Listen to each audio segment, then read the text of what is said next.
Do the Norwegians, Kristian and Gustav, strength train? Hey guys, welcome back to another video. My name's Luke Murfitt from Evolve Human Performance.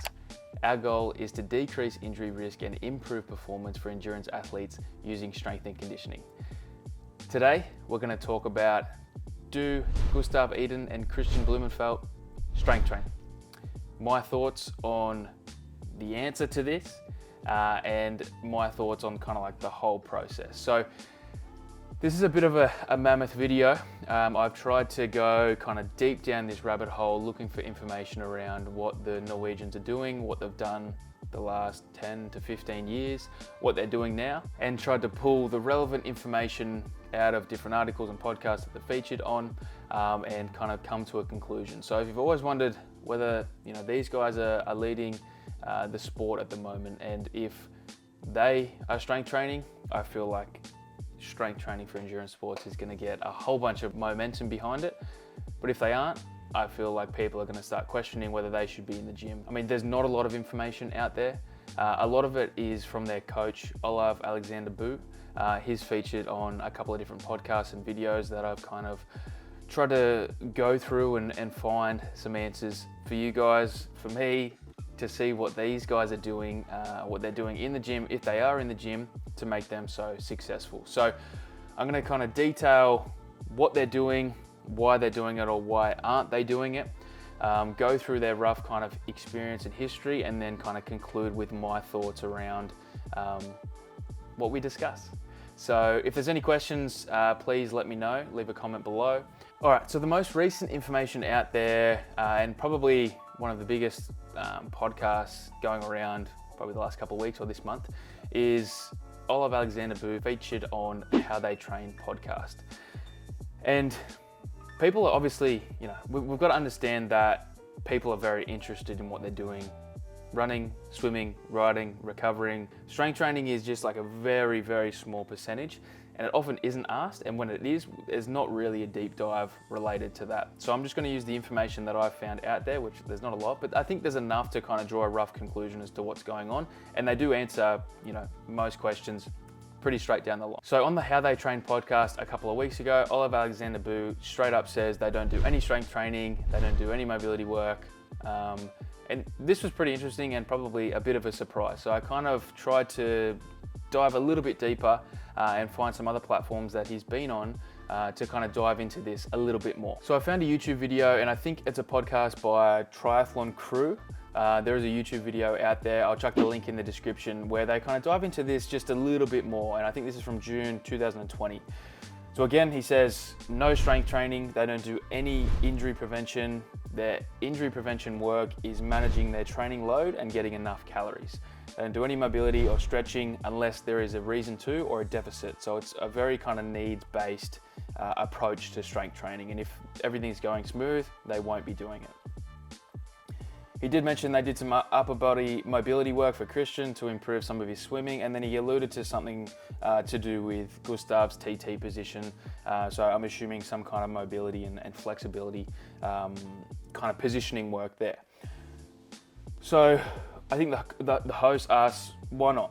So essentially, I kind of just alluded to it. Everything's it's a needs based. So if everything's going pretty smooth, they don't feel the need to incorporate it.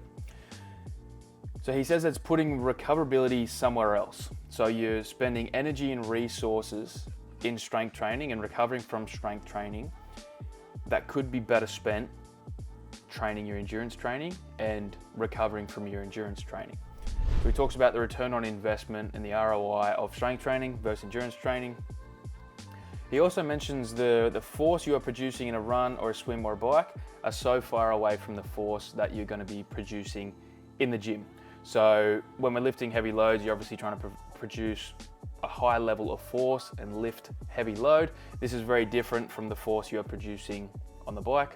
I think he specifically mentions on the bike. So when do they do strength training? As I said, it's a needs basis. So unless there is a deficit in running technique or something that he picks up, then they'll, or a core stability issue or something along those lines, then he will feel the need to incorporate strength training. And then when they do, it's a very kind of like a minimum effective dose, test, 6-week strength program, retest, was there any benefits?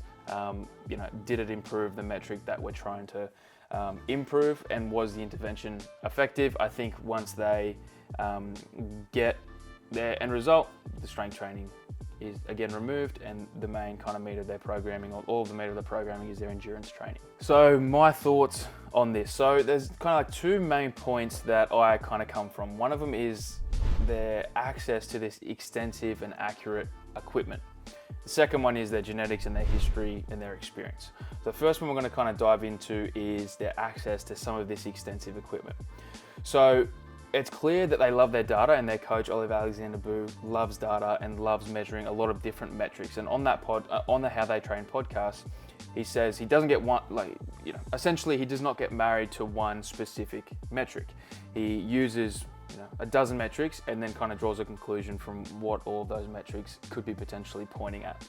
As I said, he doesn't do any injury prevention work. Their main injury prevention work is their load management and getting enough calories in. So these are two, obviously, and recovering enough and those types of things. So these are 2 or 3 very clear principles that everyone kind of agrees upon. But it's like, to the extent that they can actually track what's going on, and to the extent that we can actually track what's going on. So in my opinion, their idea of load management is very different to our idea of load management. So their idea of load management probably consists of a lot more of just weekly hours or volume or training peaks, TSS, or whatever it might be. He kind of alludes to using those things as well, so probably hours and volume and heart rate and intensity, probably heart rate variability. Obviously, they're very well known for their lactate testing, and I've got no doubt that they're doing metabolic testing and kind of everything they could be doing. I've got no doubt they've got their finger on the pulse. So their idea of load management and our idea of load management are very different. So their access to this data is extremely significant, because it's access to data that's actually accurate. So our idea of went for a 10-kilometer run, burn 1,000 calories, that we're getting from Strava or Garmin, or just kind of based off our heart rate and our body weight or whatever it might be, is very different to actually measuring the calories expended through some metabolic testing and whatever else it might be. So their idea of recoverability and our idea of recoverability is very different. It comes back to the same principles, but measuring 10 different principles that each have, 10 to 15, for example, 10 to 15% of an error margin, and then drawing a conclusion from that, you can imagine that error margin becomes bigger and bigger. Whereas if we can get accurate data, these types of load management, energy fueling, all those types of things become a whole lot more important. They already are important, but drawing a conclusion from accurate metrics of data, like to the point where I feel like these guys could almost, like if this is a thing, these guys could almost predict an injury based off everything that their physiology is actually telling them. So why is this relevant? So obviously the main benefit that people kind of associate with strength training for endurance sport is the potential to decrease injury risk.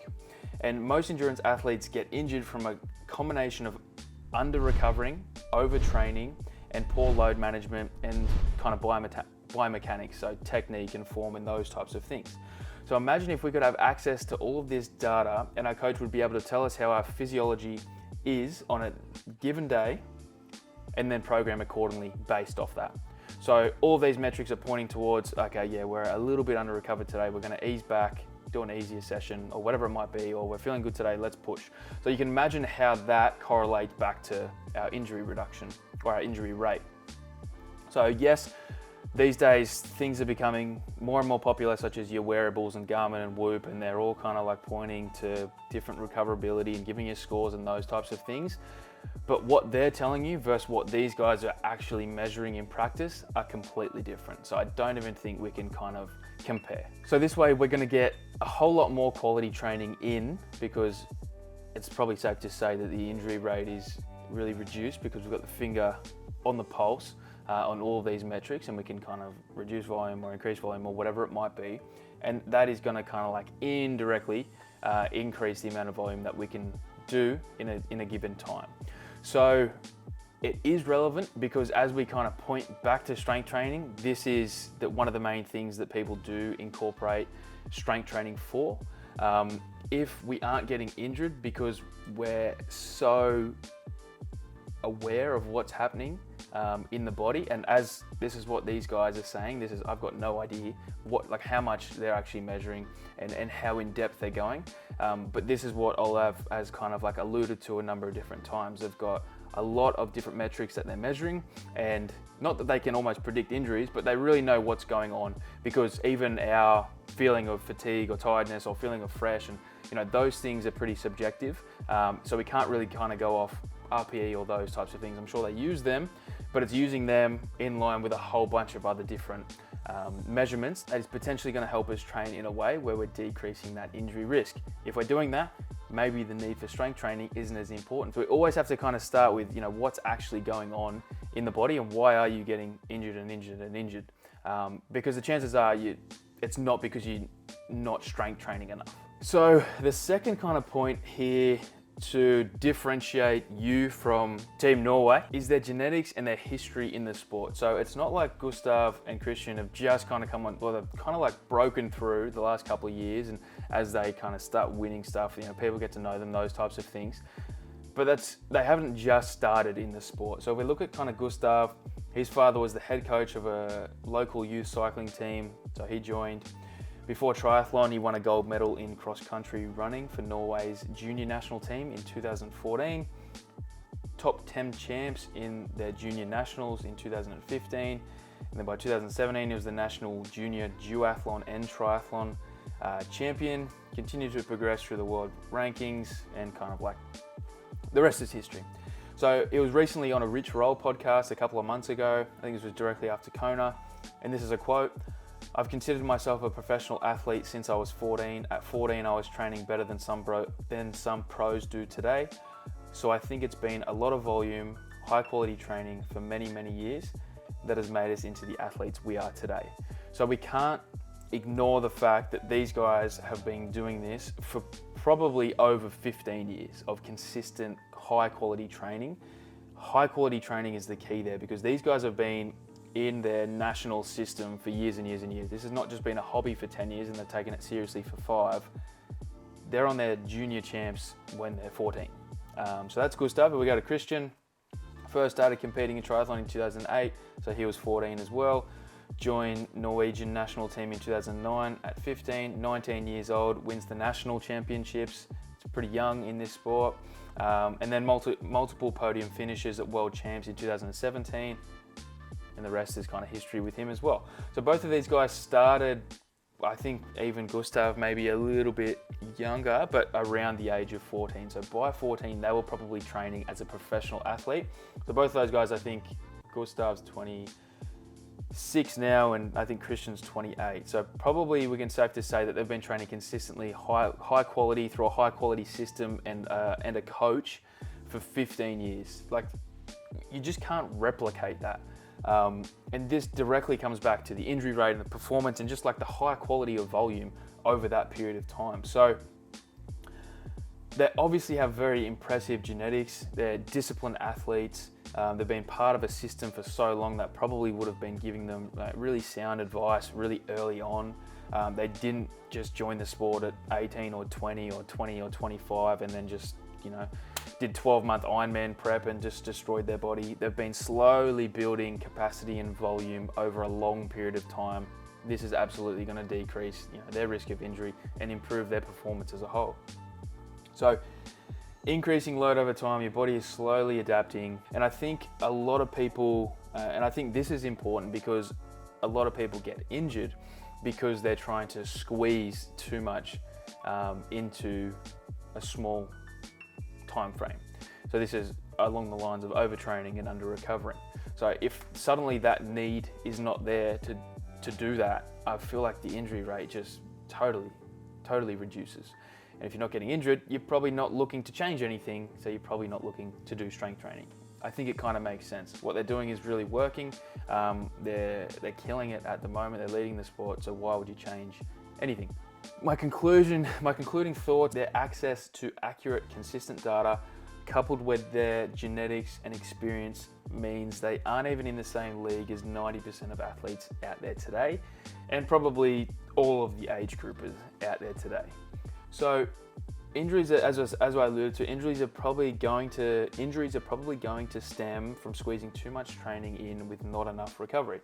So strength training can help your body build and maintain capacity through tendons and tissues at times when you are injured, or if you're lacking in a particular area. If you build up from the ages of 14 and just intelligently, consistently build volume, the chances are you probably don't really need to increase the tissue capacity because you've done it for a long period of time and been pretty sensible with it. Ultimately, it's hard to argue with two guys that are changing the sport. So I'm probably not going to give you a hot take about how if they were following one of my programs, they would be improving their performance and decreasing their injury risk, because I don't think that is what we need to do. I don't think we need to come at it from that direction, and that would just be plain ignorant. So this video is more about pointing out what the top athletes do is important. But when you have two outliers that have the genetics, the experience, the type of experience and type of history through these national systems, and now the scientific coach that seems to be leading that whole industry, they are on another level, and not too many comparisons can be made with them, in my opinion. The question you've all been waiting for: do I think they could still benefit from doing some kind of strength training? So of course I do. Of course I do that, and I'm not ignorant in saying that they should absolutely do that, and it's going to improve their performance and decrease injury risk, but I still think that strength training could be beneficial for them. So time will tell, and what happens with strength training for endurance athletes and more, especially young guys are coming out and challenging these guys, it's going to be really interesting to see what happens with strength for endurance and how many of these top athletes are actually using some kind of strength training. So a lot of the rationale behind, as I alluded to, the force you're producing in the gym and the force you're producing on the bike that Olav uses is specificity. And I love his detailed description of their training and how specific it needs to be for what race they're preparing for. But I think this area is a little bit different, and I can't really get behind the fact that they don't do strength training, because essentially they're not producing that force in the race. And that is what specificity kind of is, oversimplified. Okay, we're not going to be squatting 50 kilo in the race, so why would I do it out of the race? And this is kind of akin to like boxers or fighters not lifting heavy weights because it will slow them down, or because people can't really see the correlation between improving their strength and power and punching power or whatever it might be, or akin to, you know, football players in the gym throwing heavy med balls because they're passing so they can pass the football a little bit further on the field. And this is a little bit of an outdated, old school way of thinking, and generally brought by some kind of older heads that aren't too familiar with strength training. I definitely don't support just that idea of like specificity as a whole and just kind of ruling it out, because if that's the case, we could rule out a whole lot of other modalities and a whole lot of other things that seem to help athletes. Sometimes in the gym, we actually need to give athletes what they aren't getting in their sport. There's a whole bunch of different benefits and a whole bunch of positives that lifting heavy loads and producing force than your sport requires can absolutely help you increase your strength, your capacity, your power, your stiffness, and efficiency. I've done another video on the benefits of strength training for endurance sports that you can watch. I'll chuck it in the caption below. All in all, like, we have to look at how successful these guys are and how good and kind of groundbreaking they've almost been in this sport. When you break that down, it's not a mystery. The access to the equipment, the history in this sport, the history in the systems and the proper coaching, coupled with an awesome coach right now that seems to be ahead of the curve in terms of the data and the science behind endurance sports, it's not a mystery. So in my opinion, if you're not getting injured, if they don't see any kind of reason to add strength training in, and they're winning and they're racing really well, I don't blame them for not doing it. I just think we can't even make a comparison to age groupers, and I think these guys are in a different league to a whole bunch of other pros as well, just given their experience and history in the sport. You just cannot replicate volume over time, especially from just a young age, especially being a part of a high quality system. So if you're not getting injured, if you're racing well, if you're pushing power, if you're running fast, if you're swimming well, why change anything? It's just the fact that most people aren't pushing a whole lot of consistent power. They're battling injuries. They're not running fast. They don't have a lot of capacity through their lower limbs. And this is where strength training can fit in. So we need to kind of draw a line where, why are we actually doing strength training, and what type of strength training does that actually consist of? And that's something that I'll kind of like hopefully continue to break down over more and more videos, and hopefully kind of draw a little bit more of a clear picture for you. But essentially, these guys aren't even in our league to compare. You cannot replicate what they are doing. So I think they are two outliers, and I still 100% think that most people watching this video could get a whole lot of benefit out of lifting some weights in the gym. Let me know what you think, guys. I want to hear your opinion.